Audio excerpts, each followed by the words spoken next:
तो इस वीडियो में हम लोग सॉल्व करेंगे एनसीईआरटी के एक्सरसाइज 4.4 का क्वेश्चन नंबर 7 और 8। 5 और 6 अलग वीडियो में सॉल्व हो चुका है। क्वेश्चन यही है, find the inverse of each of the following. तो इनवर्स फाइंड करना है। 7th क्वेश्चन सबसे पहले लगाया जाए। इनवर्स फाइंड करने के लिए मान लीजिए आपको क्वेश्चन नंबर 7 लगाना है। इनवर्स के लिए सबसे पहले इसको सपोज कर लेंगे ए, इस मैट्रिक्स को नाम दे देंगे ए, और पता लगाएंगे कि इसका इनवर्स एग्जिस्ट करता है कि नहीं। उसके लिए इसके डिटर्मिनेंट की वैल्यू फाइंड करेंगे, मतलब इन्हीं एलिमेंट से मैट्रिक्स बना हुआ है, हम लोग बना लेंगे डिटर्मिनेंट। अब इस डिटर्मिनेंट की वैल्यू फाइंड करने के लिए किसी भी एक कॉलम को चूज कर लेंगे या किसी भी एक रो को। उस कॉलम या रो को चूज करना ज़्यादा अच्छा होगा जिसमें ज़्यादा से ज़्यादा जीरो हैं, जैसे कि ये C1 पहला कॉलम, या फिर R3 तीसरा रो। तो कोई भी चूज कर लीजिए, मान लीजिए इसी को चूज कर लेते हैं। तो 3 × 3 के डिटर्मिनेंट का जो पोजीशन का साइन होता है वो कुछ इस तरह से होता है। तो ये जो तीसरा वाला रो है उसका साइन होता है प्लस माइनस प्लस। इनका कोफैक्टर लिखना होगा, तो इसलिए पहले साइन लगा दिया। अब जीरो को तो लिखने की जरूरत है नहीं, क्योंकि जीरो तो मल्टीप्लाई होकर जीरो ही हो जाएगा। सिर्फ 5 लिखना है और इसका कॉलम और रो छोड़ देना है, तो बचेगा 1 2 0 2। 2 × 2 के डिटर्मिनेंट की वैल्यू निकलती है क्रॉस मल्टीप्लाई से। पहले ये डायगोनल का मल्टीप्लाई होता है, प्रिंसिपल डायगोनल का 2, फिर अपने तरफ से माइनस लगा देते हैं, फिर इनका मल्टीप्लाई होगा 0। तो 5 2 जा हो गया 10, जो कि 0 नहीं है, यानी कि इसका इनवर्स एग्जिस्ट करेगा। इसको कहते हैं नॉन सिंगुलर। जिस स्क्वायर मैट्रिक्स का डिटर्मिनेंट 0 ना हो, यानी उसका इनवर्स निकल सके, उसको कहते हैं नॉन सिंगुलर। तो ये नॉन सिंगुलर है। अब इसका इनवर्स निकालना पड़ेगा। तो इनवर्स का फार्मूला अगर आप देखें तो वो होता है 1 डिटर्मिनेंट की वैल्यू इनटू एडजॉइंट। उसका क्या? एडजॉइंट। तो डिटर्मिनेंट की वैल्यू तो हमने फाइंड कर लिए हैं, अब हमको इसका एडजॉइंट निकालना है। तो एडजॉइंट कैसे निकलता है? एडजॉइंट निकलता है इस फार्मूले से। एडजॉइंट इक्वल टू होता है, एडजॉइंट इक्वल टू होता है कोफैक्टर से। एक बनाते हैं मैट्रिक्स और उसको कर देते हैं ट्रांसपोज। अब हेडिंग डाल दीजिए कोफैक्टर। ये 7th क्वेश्चन हम लोग लगा रहे हैं। देखिए सारे एलिमेंट का कोफैक्टर लिखना पड़ेगा। वो कैसे लिखा जाएगा? टोटल 9 कोफैक्टर आपको लिखने हैं। इसका कोफैक्टर कहलाएगा A11, इसका कहलाएगा A12 कैपिटल ए, और इसका कहलाएगा A13। पहले ये जो रो है उसका साइन लगाना पड़ेगा, plus minus plus. Cofactor matrix की प्रॉपर्टी नहीं होती है, ये डिटर्मिनेंट की प्रॉपर्टी होती है, और डिटर्मिनेंट में पोजीशन का साइन होता है। R1 का मतलब पहले वाले रो का होता है प्लस माइनस प्लस। अब आपको लगा देना है, यहां पे बना देना है छोटा छोटा डिटर्मिनेंट। ये अलग अलग हैं, इनको सेपरेट करने के लिए ऐसे खींच दे रहे हैं। इसका कॉलम और रो छोड़ देना है, बचेगा 2 4 0 5, वही यहां पर लिख देना है। इसका कॉलम और रो छोड़ देंगे 0 4 0 5, 0 4 0 5, वो यहां लिख देंगे। इसका कॉलम और रो छोड़ देंगे 0 2 0 0, 0 2 0 0। इनका मल्टीप्लाई 10, फिर माइनस इनका मल्टीप्लाई 0। माइनस है तो ब्रैकेट लगा ले रहे हैं। इनका मल्टीप्लाई 0 माइनस इनका 0, यानी 0 ही आएगा। प्लस है तो ब्रैकेट नहीं लगाते, इनका मल्टीप्लाई 0 माइनस इनका मल्टीप्लाई 0। अब इस वाले रो का सारे एलिमेंट का कोफैक्टर निकालेंगे, जिसको हम लिखेंगे A21, A22, A23। ये जो सेकंड वाला रो है उसका, इसको ऊपर नीचे भी लिख सकते हैं, कोई जो नहीं बगल में, लेकिन इस तरह से लिखेंगे तो फिर यहां से देख के वापस नोट करने में आसानी रहेगी। इस वाले का साइन माइनस से शुरू होता है ना, R2 का, माइनस प्लस माइनस। अब छोटा छोटा यहां पर डिटर्मिनेंट बना लीजिए, थोड़ा इसको अलग करने के लिए ऐसे ऐसे खींच दे रहे हैं। इसका कॉलम और रो छोड़ेंगे 2 3 0 5, 2 3 0 5। फिर इसका देखिए, ये 2 2 वाला पोजीशन है ना, इसका कॉलम और रो 1 3 0 5, 1 3 0 5। इसका कॉलम और रो 1 2 0 0, 1 2 0 0। अब माइनस इनका मल्टीप्लाई 10 माइनस इनका मल्टीप्लाई 0। अब प्लस है तो ब्रैकेट लगाने की जरूरत नहीं है, इनका मल्टीप्लाई 5 माइनस इनका मल्टीप्लाई 0। माइनस है तो लगा ले रहे हैं ब्रैकेट, इनका मल्टीप्लाई 0 माइनस इनका मल्टीप्लाई 0, आया -10 5 और 0। फिर फाइंड करते हैं ये जो तीसरा वाला, ये वाला क्वेश्चन लग रहा है ना, तीसरा वाला है उसका कोफैक्टर। तो A31, A32, A33। अब ये जो R3 होता है उसका साइन, पोजीशन का साइन प्लस से शुरू होता है, प्लस माइनस प्लस। यहां पर बना लीजिए छोटा छोटा डिटर्मिनेंट।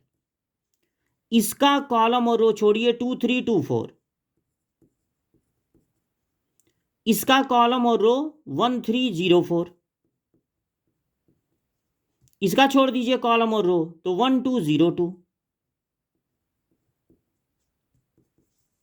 इसको सेपरेट कर देना अलग अलग।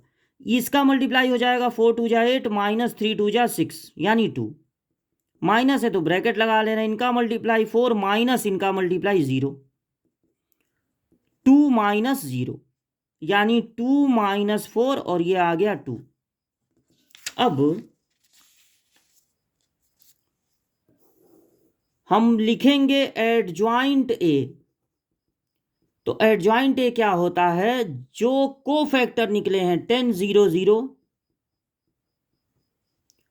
-10 5 0, 2 माइनस 4 2। फिर इसको ट्रांसपोज कर देंगे, ट्रांसपोज करना मत भूलिएगा। तो ये आपका जो पहला रो है, ट्रांसपोज कैसे करते हैं, पहले रो को पहला कॉलम बना दीजिए, दूसरे रो को दूसरा कॉलम, तीसरे रो को तीसरा कॉलम। ये हो गया एडजॉइंट है। या तो रो को कॉलम बना दीजिए या कॉलम को रो, पहला कॉलम पहला रो बन गया, दूसरा कॉलम दूसरा रो, एक ही काम करना पड़ेगा, तीसरा कॉलम तीसरा रो। या तो रो को कॉलम बनाइए या कॉलम को रो, दूसरा काम अपने आप हो जाएगा। तो एक बार और समझ लीजिए, सबसे पहले डिटर्मिनेंट की वैल्यू निकालनी है, फिर एडजॉइंट निकालना है, एडजॉइंट, और अब इनवर्स का फार्मूला लिख देना है 1/a के डिटर्मिनेंट की वैल्यू इनटू एडजॉइंट ए। तो डिटर्मिनेंट की वैल्यू यहां पर क्या निकली थी, देखिए डिटर्मिनेंट की वैल्यू निकली थी 10, तो यहां पर लिख देंगे 10। और एडजॉइंट निकला है यहां पर पीछे है 10 माइनस 10 2, और 0 5 माइनस 4, फिर 0 0 2 है, 0 0 2, हाँ। तो डिटर्मिनेंट की वैल्यू अपान करके लिख देनी है और एडजॉइंट ए लिख देना है, यही हो जाएगा ए का इनवर्स। अब बिल्कुल यही काम हम लोग करेंगे इस क्वेश्चन नंबर 8 के लिए। 5 6 अलग वीडियो में था, क्वेश्चन नंबर 8 के लिए यही काम करेंगे, तो थोड़ा इसको फास्ट किया जाएगा। क्वेश्चन नंबर 8 ए, पहले इस डिटर्मिनेंट को ए सपोज कर लिए, फिर इसके डिटर्मिनेंट की वैल्यू फाइंड किए, मतलब इन्हीं एलिमेंट से डिटर्मिनेंट बना लिए। अब ये वाला जो रो है वो हमको अच्छा लग रहा है क्योंकि इसमें दो दो जीरो हैं, तो साइन हो जाएगा प्लस माइनस प्लस, सिर्फ 1 का रो कॉलम छोड़ के लिखना पड़ेगा, तो आएगा 3 0 2 -1। इनका मल्टीप्लाई -3, 1 से मल्टीप्लाई तो वही आएगा, 1 को नहीं लिख रहे हैं, इनका मल्टीप्लाई -3 फिर माइनस इनका मल्टीप्लाई 0, यानी आ गया -3, यानी नॉट इक्वल टू 0। ये भी है नॉन सिंगुलर, यानी कि इस वाले मैट्रिक्स का भी इन्वर्स पॉसिबल है। अब हमको सबसे पहले अब एडजॉइंट निकालना है, तो एडजॉइंट के लिए हम लोग हेडिंग डाल देंगे कोफैक्टर्स।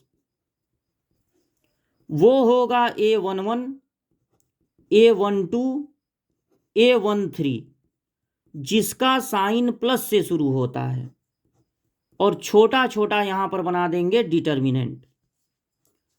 इसका रो कॉलम छोड़ेंगे 3 0 2 3 0 2 -1, इसका रो कॉलम 3 0 -5 -1, इसका रो कॉलम 3 3 5 2, अच्छा ये 5 है, -5 नहीं 5 है। इसका रो कॉलम 3 3 5 2 3 3 5 2, ठीक है। यहां से भी माइनस हटा दीजिए, ये थोड़ा सा लाइन इधर होगा तो ये माइनस लग रहा था, और तो कहीं है नहीं, ठीक है। चलिए अब इसकी वैल्यू निकालिए, -3 फिर -0, यानी -3, अलग कर दीजिए, माइनस है तो ब्रैकेट लगा दीजिए, -3 -0, तो ये हो गया 3, फिर ये अलग कर दीजिए, minus plus minus plus, sorry, तो ये हो गया 6 -5 3 जा 15, यानी -9। अब इस सेकंड वाले रो का सारा एलिमेंट का लिखते हैं कोफैक्टर, तो उसके लिए A21 लिखिए, A22 और A23। ये जो सेकंड वाला रो है वो माइनस से शुरू होगा, माइनस प्लस माइनस, छोटा छोटा डिटर्मिनेंट। इसका कॉलम और रो छोड़ दीजिए, 0 0 2 -1 0 0 2 -1, इसका कॉलम और रो 1 0 5 -1,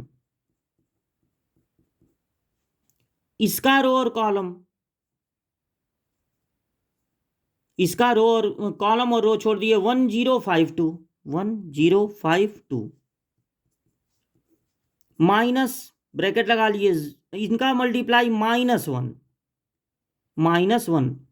फिर माइनस अच्छा इनका मल्टीप्लाई 0, सॉरी, इनका मल्टीप्लाई 0 -0, यानी 0 ये आ गया, इनका मल्टीप्लाई -1 फिर -0, इनका मल्टीप्लाई 2 -0, तो -2 हो गया। अब लिखते हैं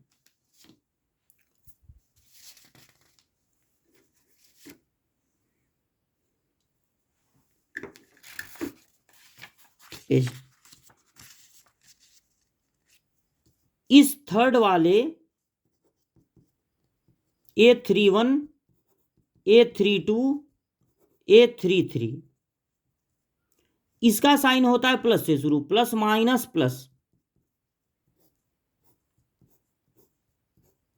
छोटा छोटा यहां पर बना लिए डिटर्मिनेंट। तो अब इसका कॉलम और रो छोड़ दीजिए, 0 0 3 0, इसका कॉलम और रो 1 0 3 0, इसका कॉलम और रो 1 0 3 3,